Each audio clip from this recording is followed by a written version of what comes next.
오늘 있었던 정치권 뒷이야기를 들어보는 정치톡톡 시간입니다. 정치부 박자원 기자와 함께합니다. 박 기자, 이재명 민주당 후보의 변호사비 대납 의혹을 제보했었죠. 그 이모 씨와 관련해서 오늘도 야권에서 공세가 아주 대단했습니다. 네, 이 공익 제보자 이모 씨의 사망을 두고 여야 공방이 하루 종일 이어졌습니다. 먼저 권영세 국민의힘 선대본부장은 선대위 회의에서 이재명 민주당 후보와 관련해 직간접적으로 세 번째 사망 사건이 발생했다며 의문사 진상규명위원회를 설치하겠다고 압박했습니다. 이재명의 데스노트가 있는 것이 아닌가 할 정도로 시집장가 가는 거 보겠다 하고 했던 고인이 왜 대장동 게이트에서 출발한 죽음의 열차를 탑승했는지. 이어 안철수 국민의당 대선 후보도 죽음의 기획자와 실행자가 있다면서 검찰의 철저한 수사를 촉구했습니다.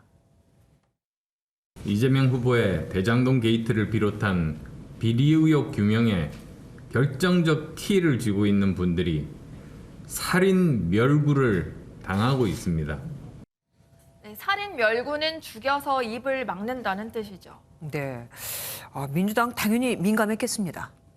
네, 민주당은 지병으로 사망한 것으로 드러난 경찰 수사 결과를 인용하면서 고인의 죽음을 흑색 선전에 이용하지 말라고 지적했습니다. 이 정도면 브레이크가 고장난 폭주 기관차와 다름이 없습니다. 어떤 상상을 하든 그것은 귀당의 자유지만 책임은 분명히 지셔야 합니다. 참, 저 오늘 이 소식 듣고 깜짝 놀랐습니다. 어제 김종인 전 국민의힘 선대위원장과 박용진 민주당 의원이 만났다면서요? 네, 어제 박용진 민주당 의원이 김종인 전 비대위원장 사무실로 찾아갔는데요. 박 의원은 김종인 비대위원장이 민주당 비대위원장을 맡았을 때 비서실장을 지내서 각별한 사이로 알려져 있습니다.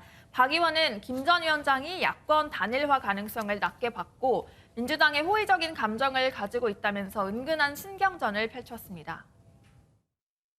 어쨌든 김종인 비대위원장이 윤석열 후보를 다시 도우러 가는 일은 없어야 하고 없도록 하려고 합니다.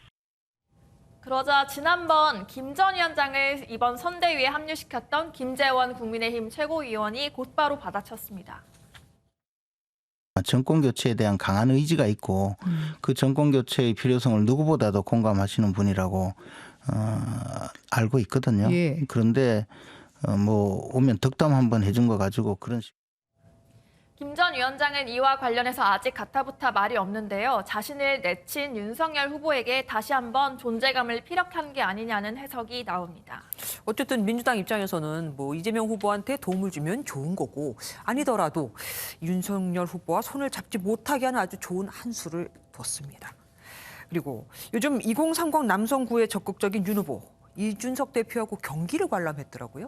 네, 어제 저녁에 일어난 일인데요. 윤 후보가 개임 공약을 어제 오후 발표한 데 이어 이 대표와 서울 종로 롤파크에서 롤 챔피언스 코리아 개막전을 찾았습니다. 먼저 보고 오시죠.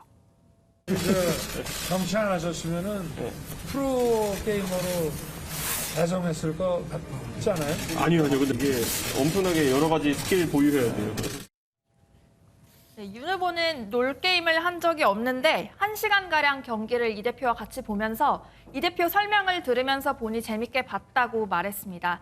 또 이 대표는 자신이 응원하는 팀이 트롤을 물리치고 꼭 승리하길 기원한다면서 우회적으로 대선 승리를 자신했습니다. 그러면 더불어민주당 이재명 후보는 저런 경기를 관람한 적이 없습니까? 네, 이 후보가 경기를 직접 찾은 적은 없지만 지난해 11월 메타버스 충청 일정 중 세계 게임대전이라는 한 행사에 참석해서 직접 했었습니다. 손이 안 보여요. 이렇게 재밌는 줄 알았으면 계속 했죠.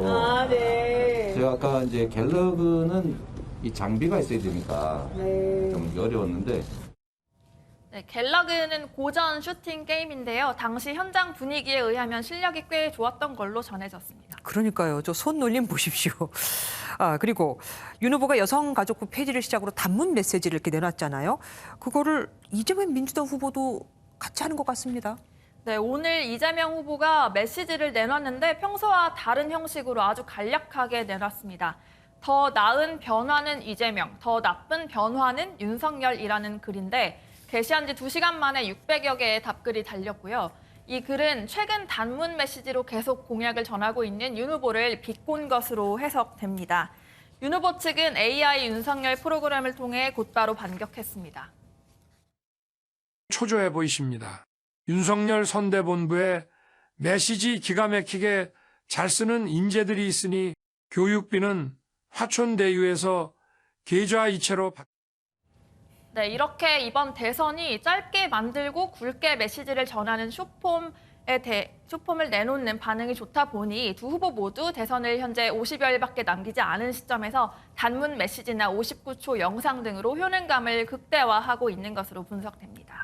그런데 게임에 SNS에 보시는 60대 이상 어르신들은 소외감도 느끼실 것 같습니다. 여기까지 듣겠습니다. 지금까지 박자원 기자와 함께했습니다.